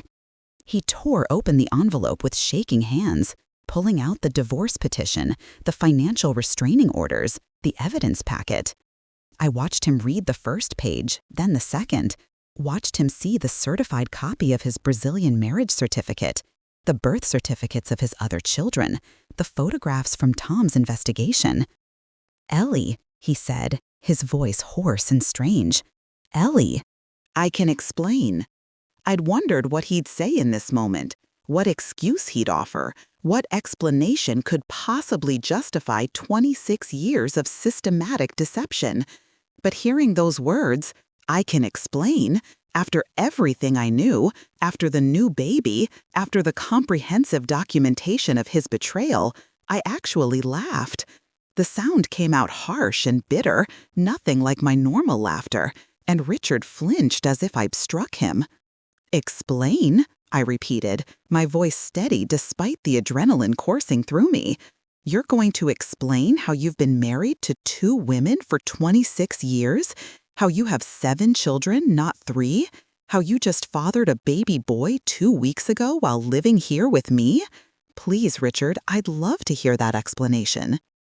I'd practiced this moment in my mind, planned what I'd say, but the reality was simultaneously more powerful and more simple than my rehearsals. Richard's face crumpled, and for a moment I thought he might cry. Instead, he got angry, a defense mechanism I recognized from years of minor conflicts. "You had me investigated," he shouted. "You invaded my privacy. You had no right." But I cut him off, my voice hard in a way I'd never used with him before. "I had no right? You're married to another woman. You have children she doesn't know about, and children I didn't know about. You've been stealing from our marital assets for decades, and you're concerned about your privacy?" He tried a different approach, his voice going soft and pleading. "Ellie, please. It's complicated. I never meant to hurt you. I love you. I love our family. This other situation, it just happened, and then I couldn't figure out how to get out of it without hurting everyone, so I just kept going." I held up my hand to stop him. "Don't," I said quietly. "Don't insult me with lies on top of lies. You married Maria in 1994. That wasn't something that just happened. You had 3 children with her, now 4. You bought a house. You built a life. Those were all choices, Richard. Deliberate, calculated choices you made over and over again for more than 2 decades. Richard slumped into a chair, the papers falling from his hands to scatter on the floor. He looked old suddenly, older than his 63 years, the weight of his exposure aging him visibly. "What are you going to do?" he asked, and I heard real fear in his voice. Good, I thought. He should be afraid. "What am I going to do?" I repeated. "I'm going to divorce you and take everything I'm legally entitled to, which, according to my lawyer, is substantial. I'm going to tell our children the truth about who their father really is. I'm going to make sure everyone who matters knows exactly what you've done. And I'm going to rebuild my life without you in it." He tried to negotiate then, offering me money, the house, whatever I wanted if I'd just keep quiet, not tell the kids, not make this public. The desperation in his voice was almost satisfying. This man who'd controlled our narrative for decades, now begging me to help him control it one more time. But I was done with his narratives. "The papers are already filed, Richard. The court has copies of everything. Your company will be notified because you used work travel to facilitate bigamy. Our children will be told because they deserve to know the truth. And Maria will find out eventually, though honestly, that's your problem to handle, not mine." The evening descended into chaos after that. Richard called his lawyer, or tried to, getting voicemail because it was after hours. He paced our house like a caged animal, alternating between anger and desperation and attempted bargaining. He tried to hug me at one point, to physically comfort me as if that could erase what he'd done, and I stepped away so fast I nearly tripped. The thought of his touch, hands that had touched another woman, another wife, children I'd never met, made my skin crawl. He asked if he could stay in the house, And I said absolutely not, that he could pack a bag and leave immediately or I'd call the police. Richard packed in a daze, throwing clothes into a suitcase randomly, his movements jerky and uncoordinated. He kept trying to talk to me, to explain or apologize or negotiate, but I'd said everything I needed to say. I wanted him gone, out of my house, out of my immediate vicinity. He could sleep in his office, rent an apartment, check into a hotel for all I cared. But he wasn't spending another night under the same roof with me, breathing the same air, pretending we were still a married couple in any meaningful sense. At 7 o'clock, Richard loaded his car with 3 suitcases and his laptop, moving like a man underwater, slow and confused. He stood in our driveway, looking back at the house, at me standing in the doorway, and said one more time, "Ellie, I'm sorry. I never wanted to hurt you." I didn't respond. What was there to say? Sorry was a word you used when you accidentally bumped someone, when you forgot an anniversary, when you made a thoughtless comment. Sorry didn't begin to address 26 years of methodical deception, 7 children from 2 women, 2 complete lives built on the foundation of lies. I watched Richard drive away, his taillights disappearing down our street, and then I closed the door and locked it. The house felt different immediately, emptier but also cleaner somehow, like removing a source of contamination. I walked through the rooms Richard had occupied for 37 years and felt nothing but relief at his absence. The bedroom we'd shared, the bathroom with his toiletries still on the counter, the office where he'd conducted his secret life, all of it could be reclaimed, repurposed, made into something that belonged only to me. But first, I had to make the phone calls I'd been dreading. Our children needed to know. And I needed to be the one to tell them before Richard crafted some version of events that minimized his culpability. I called Amanda first, my oldest, the child who'd been 9 when Richard married his second wife. Her phone rang 4 times before she answered, her voice cheerful until she heard my tone. "Mom, what's wrong? Is someone hurt?" I took a breath and said the words I'd practiced. "Your father has been living a double life for 26 years. He has another family in Brazil, a wife and 4 children. I've filed for divorce. I need you to know before he tries to talk to you." The silence on the other end stretched so long I thought the call had dropped. Then Amanda's voice, small and shocked, "What?" I explained it all again, more details this time, the timeline, the evidence, the new baby. I heard her crying, heard her husband David's voice in the background asking what was wrong, heard Amanda telling him in a voice thick with tears. She asked if I was okay, and I realized that despite everything, I actually was. Hurt, angry, betrayed, yes, but fundamentally okay in a way I hadn't been for years. I told her I was handling it, that I had a good lawyer, that I'd be fine. I called Michael next, my quiet artist son, who'd always seemed to sense emotional undercurrents even when he was young. He listened in silence as I explained everything, then said quietly, "I always knew something was wrong with him. I just couldn't figure out what."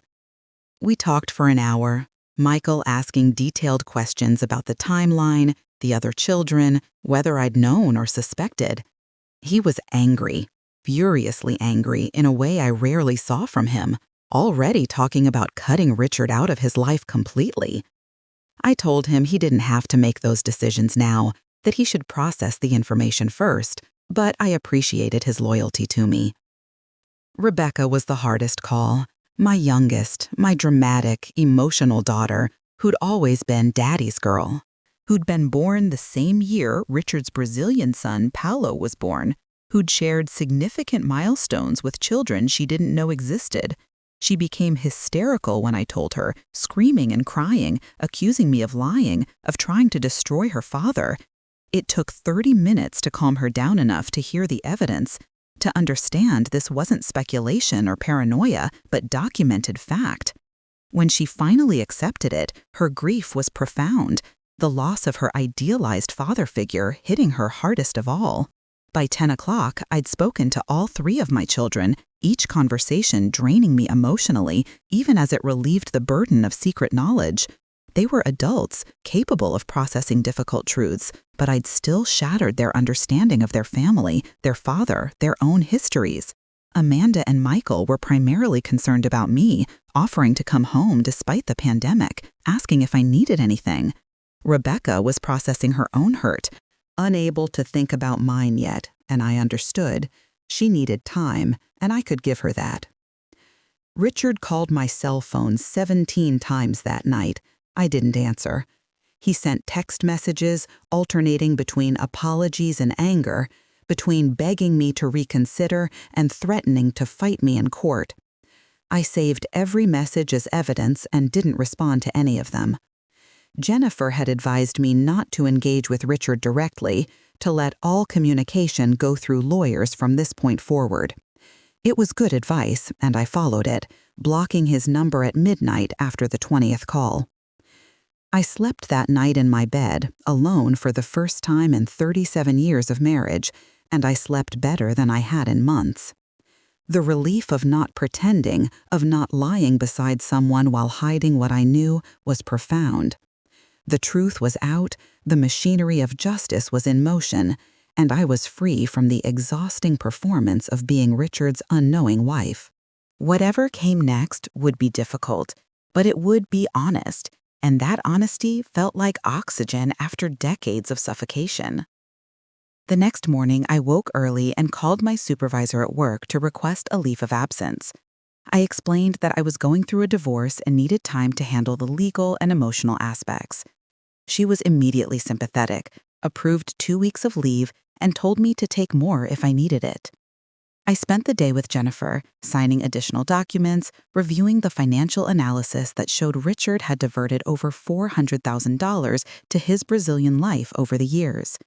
That money had been marital property, community assets that should have benefited our family, but instead funded his betrayal. Jennifer was confident we'd recover at least half of it, plus receive a substantial portion of Richard's retirement accounts and the equity in our home. Over the following days, the divorce proceedings moved forward with surprising speed.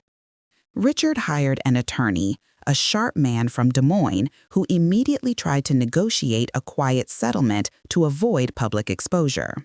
But I wasn't interested in quiet. I wasn't interested in protecting Richard's reputation or making this easy for him. Jennifer filed motions requesting full financial disclosure, demanded depositions, made it clear we were prepared to take this to trial if necessary. The threat of public court proceedings, of Richard's employer learning the extent of his deception, of potential criminal charges for bigamy, made Richard's lawyer amenable to negotiation. The settlement came together over 3 weeks of intense negotiations. I would receive the house, free and clear, with Richard signing over his interest completely. I would receive 60% of his retirement accounts, compensation for the money he diverted over the years. I would receive spousal support for 10 years, a significant monthly payment that would allow me to retire early if I chose, or continue working on my own terms. In exchange, I agreed not to pursue criminal charges for bigamy, a concession Jennifer recommended because prosecution would be complicated and time-consuming with uncertain outcomes. Richard signed everything without fighting, his lawyer probably advising him that fighting would only make things worse. The divorce was finalized on May 15, 2020, less than 2 months after the process server had appeared at our door. 37 years of marriage dissolved with the stroke of a judge's pen, my maiden name restored, my legal ties to Richard Morrison severed completely. I walked out of the courthouse alone, and the spring sunshine felt like benediction, the world reopening after months of pandemic lockdown, just as my own life was opening into new possibilities. The practical aspects of disentangling our lives took longer. Richard moved his belongings out of the house over a single weekend, taking furniture and personal items, but leaving most of our shared life behind. I watched movers load his things into a truck and felt nothing but relief at each item removed. His clothes, his books, his office equipment, All the physical markers of his presence gone, leaving space I could fill with whatever I chose. I hired a cleaning service to deep clean after he left, wanting to erase even the invisible traces of him, and then I started the process of making the house mine. I painted the bedroom a soft sage green, replacing the beige Richard had preferred. I converted his office into a craft room, buying supplies for projects I'd always wanted to try: quilting, watercolors, gardening books.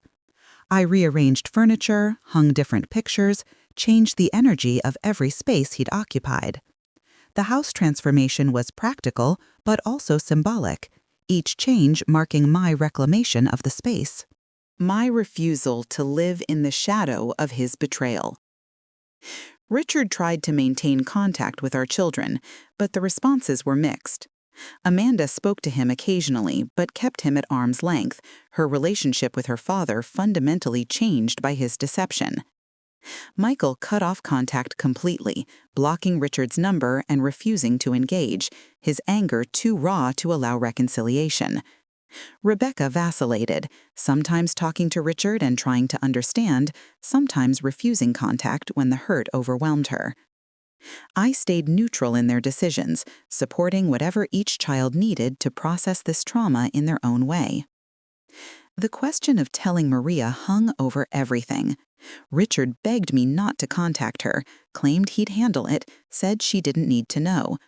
But Jennifer found out through legal channels that Richard had told Maria nothing, was apparently planning to maintain the deception in Brazil just as he'd maintained it here.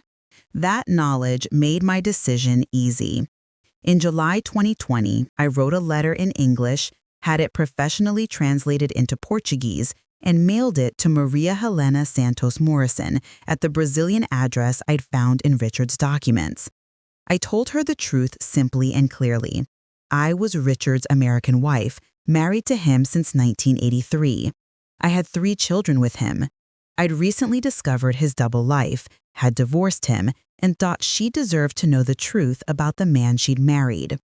I included copies of our marriage certificate, our children's birth certificates, photographs of our family throughout the years. I didn't know if she'd believe me, if she'd care, if she even spoke enough English to understand the translated letter. But I sent it because she deserved the truth just as I had, because women deserved not to be deceived by the same man, because silence would make me complicit in Richard's ongoing fraud. I never received a response from Maria. I don't know if she got the letter, what she did with the information, whether she confronted Richard or divorced him, or chose to ignore evidence that contradicted her life as she knew it. That was her decision to make, her path to navigate. I'd done what felt right, and the outcome was beyond my control. The pandemic continued through 2020. The world locked down and isolated, but I found unexpected peace in the solitude. My job remained essential, coordinating meal services for students in need, and the work gave me purpose and structure during uncertain times. My friends from work became my support system, women who'd seen me through decades of cafeteria management and now supported me through divorce and revelation. We had socially distanced outdoor gatherings, masked walks in parks, video calls where we talked about everything from pandemic stress to personal reinvention. My children each processed Richard's betrayal in their own ways and on their own timelines. Amanda had her twins to focus on, and being a mother herself gave her perspective on Richard's failures as a parent. She invited me to spend more time with my grandchildren, and I became a more active presence in their lives, video calling regularly, visiting when pandemic restrictions allowed. Those babies, innocent and perfect, reminded me that good things had come from my marriage, even if the marriage itself had been built on lies. Michael threw himself into his art, creating a series of pieces about family and betrayal and identity that his gallery showed in a powerful exhibition that fall. I went to the opening, stood before paintings that showed our family fractured and reassembled, broken and reformed, and felt proud of his ability to transform pain into creation.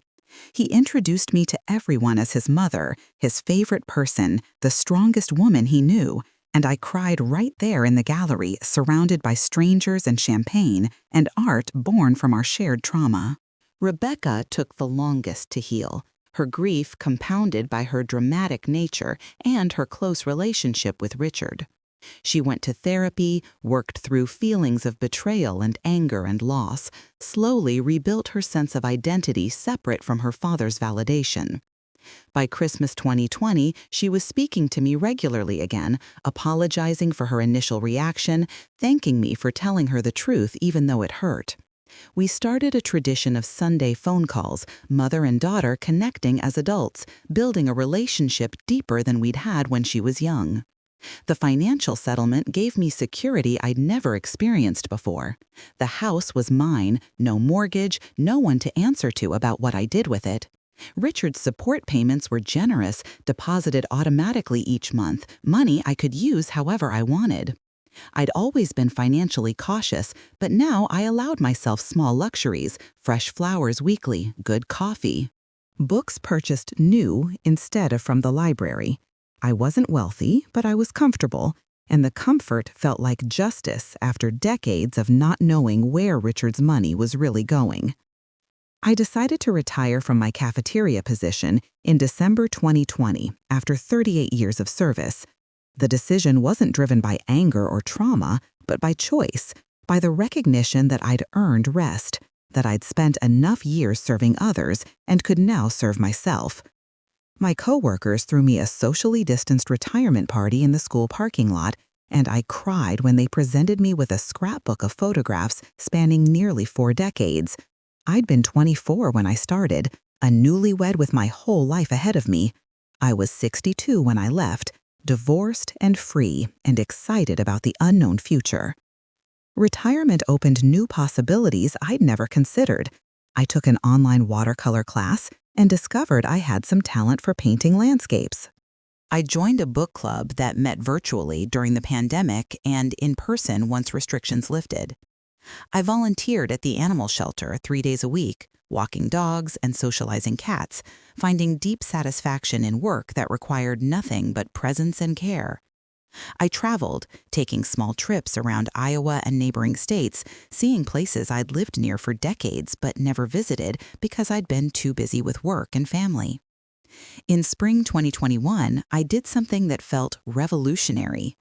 I booked a trip to Santa Fe, New Mexico, a place I'd always wanted to visit for its art and culture and desert beauty. I went alone, my first solo vacation ever. 5 days of wandering galleries and hiking trails and eating in restaurants where no one knew me. The freedom of it, the ability to do exactly what I wanted when I wanted without considering anyone else, felt almost overwhelming. I sat in a cafe drinking coffee and watching the sunset paint the mountains orange and pink.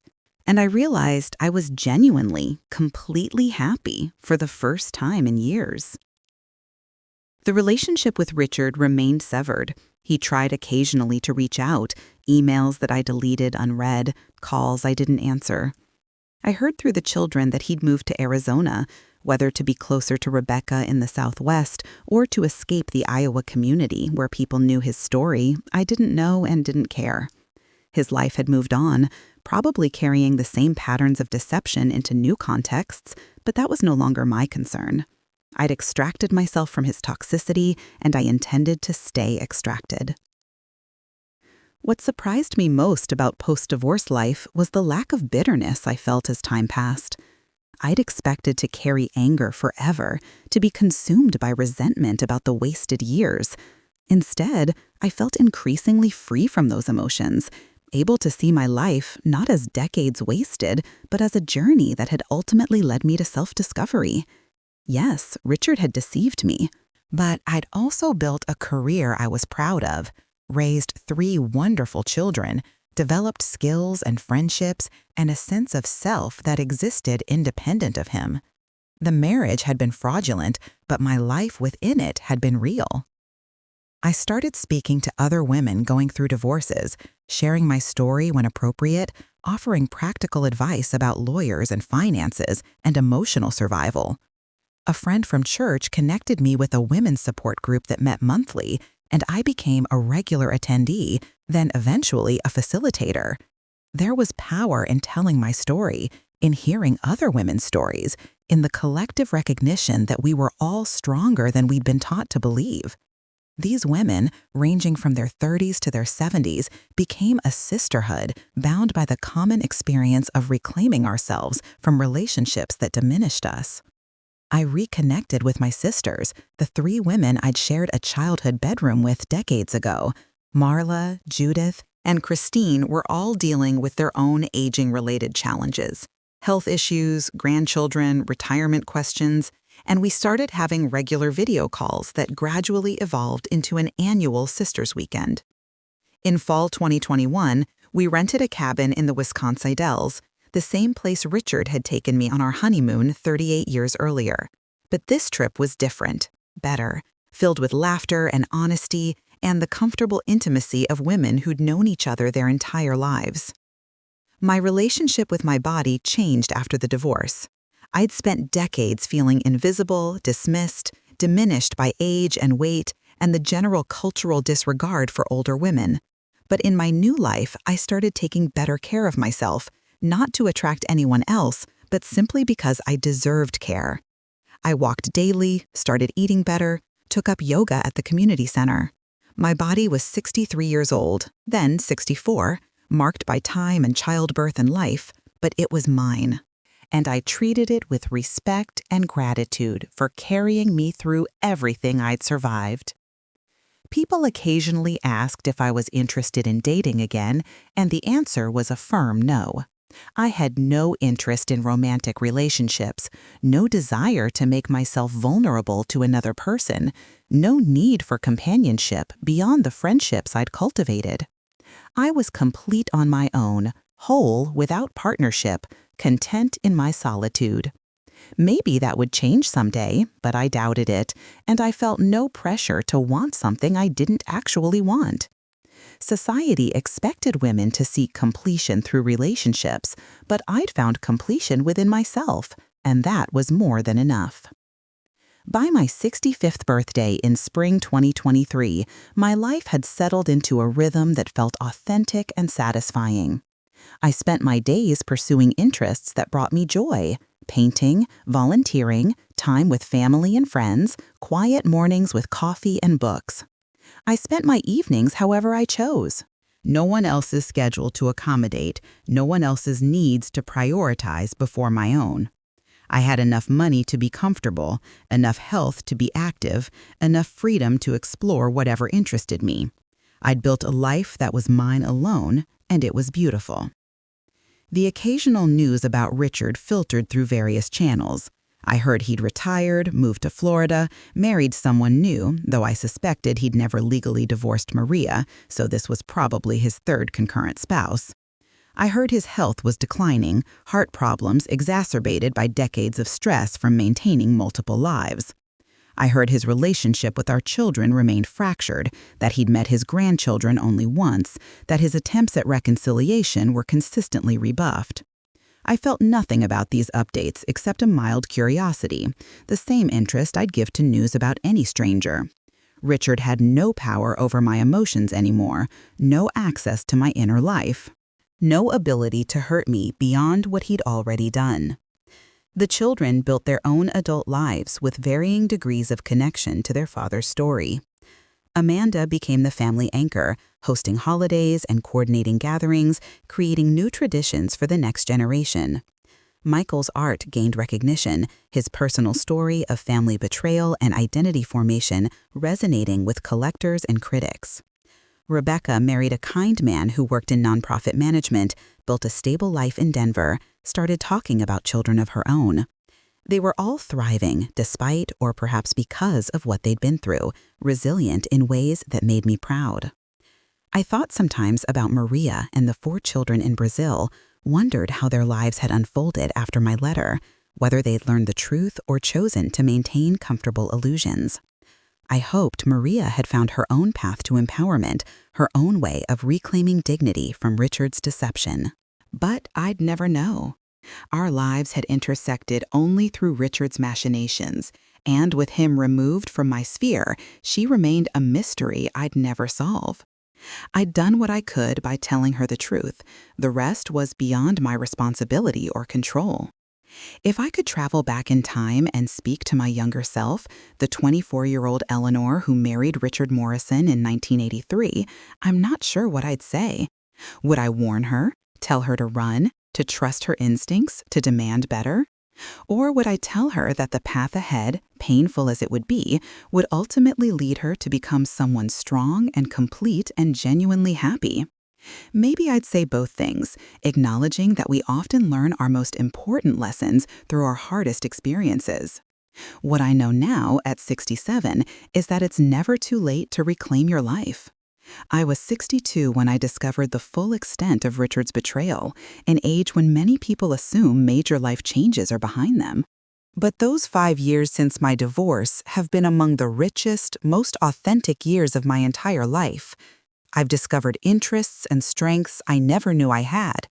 I've built relationships deeper than surface pleasantries. I've learned to prioritize myself without guilt or apology. Age didn't prevent any of that. In some ways, it enabled it, giving me the wisdom and perspective to know what mattered. The lessons I've learned through this experience are numerous, but a few stand out as particularly important. First, trust your instincts.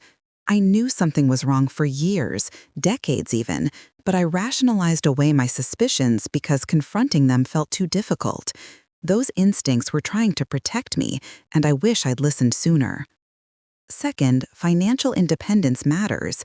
Having my own income, my own savings, gave me options when I needed them most. Women should always maintain some measure of financial autonomy. Not because every marriage will end in betrayal, but because having options is never a bad thing.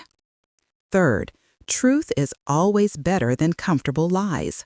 The years I spent not knowing, or knowing but not acknowledging, were years spent in a kind of fog that prevented me from living fully. Once I knew the truth, even though it was devastating, I could at least respond to reality rather than shadows. Fourth, community matters. The support of friends, family, my support group, other divorced women, that network of people who understood and cared made survival possible and healing achievable. We're not meant to handle major life trauma alone. Fifth, and perhaps most importantly, you are more resilient than you think. I genuinely didn't believe I could survive divorce, the end of my marriage, the exposure of decades of deception. I thought it would break me, that at 62 I was too old to start over, that the pain would be unbearable. I was wrong. I not only survived, I thrived. I discovered reserves of strength I didn't know I possessed, capacity for joy I thought I'd lost, ability to build a meaningful life independent of the framework I'd existed in for so long. To the women reading this who are facing betrayal, who are questioning whether to confront truths they're afraid to confirm, who are wondering if they're too old or too scared or too invested to make major changes, I want you to know that you can do this. Whatever you're facing, however impossible it seems, you have the strength to get through it. You deserve honesty, respect, dignity, and love. You deserve a life that is authentic rather than performative. You deserve to trust your instincts and demand accountability and refuse to accept less than your worth. And to the women who are simply living their lives, unaware of any betrayal, but nursing those small, persistent doubts, those nagging suspicions they keep pushing down, please pay attention to those feelings.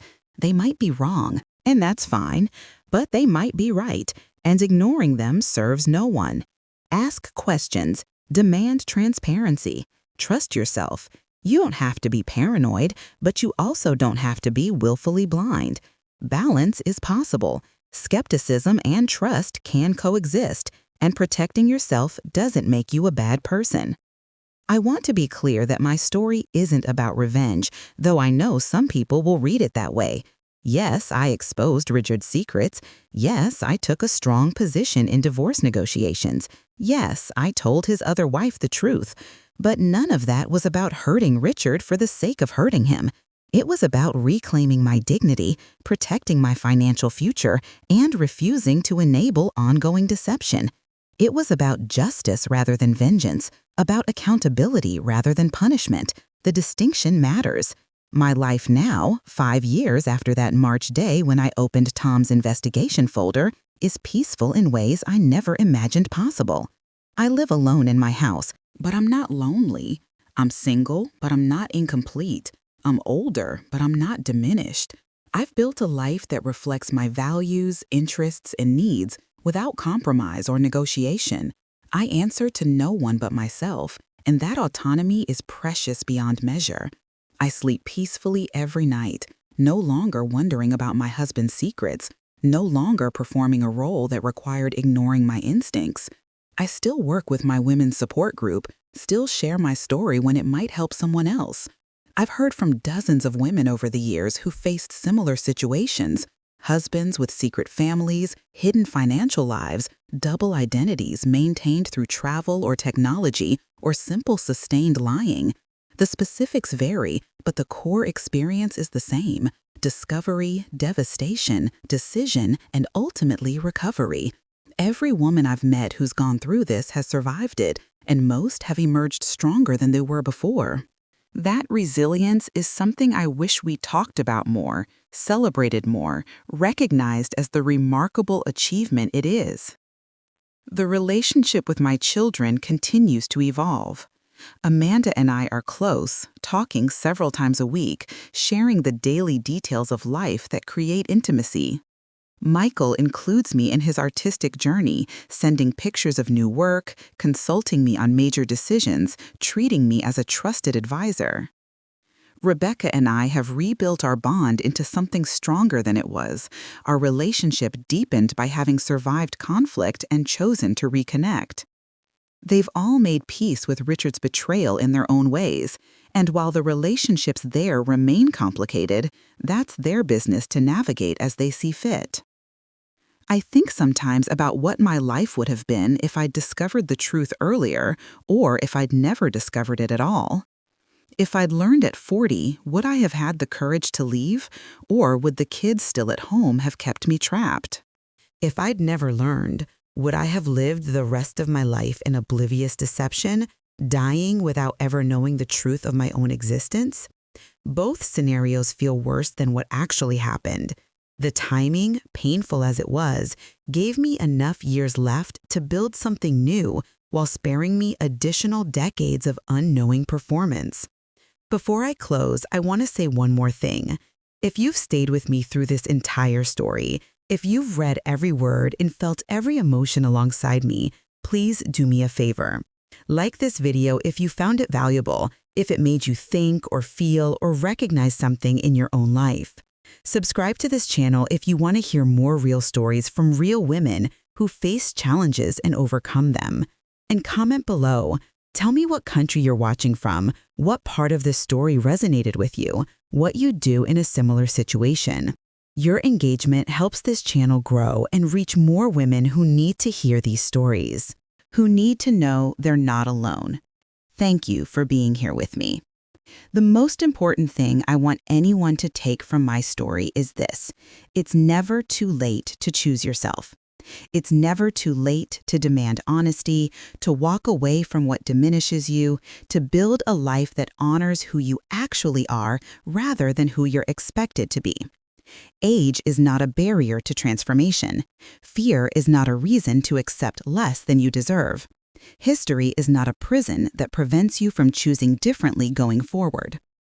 I'm 67 years old now, living alone in Cedar Rapids, Iowa, 5 years divorced from a 37-year marriage that was built on lies. And I'm happy. Genuinely, deeply, peacefully happy. I wake up each morning grateful for the life I've built, excited about the day ahead, content with who I've become. That happiness, earned through pain and courage and the willingness to face difficult truths, is the sweetest victory of all. Richard took a lot from me, but he couldn't take my capacity for joy, my ability to reinvent myself, my fundamental resilience. Those things were always mine, and they're what carried me through to the other side. To every woman who's ever doubted herself, who's pushed down suspicions to keep the peace, who's accepted less than she deserved because confrontation felt too hard, you are stronger than you know.